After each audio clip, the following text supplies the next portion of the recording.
How to sign into BPER Banca online. Google search for BPER Banca online login, and you want to click on the first link that pops up right here. Now, from this page, you will then select customer login in the top right corner. It's going to be the green button. So just click on customer login, and right here, you will see internet banking smart web sign in. You want to click on that. Now it's going to take us to the login page, and right here you can use your user code or alias which you use to create an account, and also your password. If you have forgotten either, you can click on these buttons to recover them.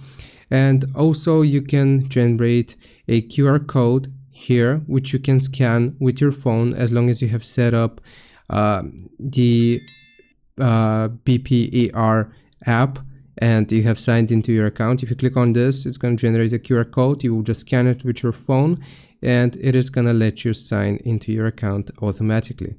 I hope this helps. Leave a like and subscribe, and I'll see you next time.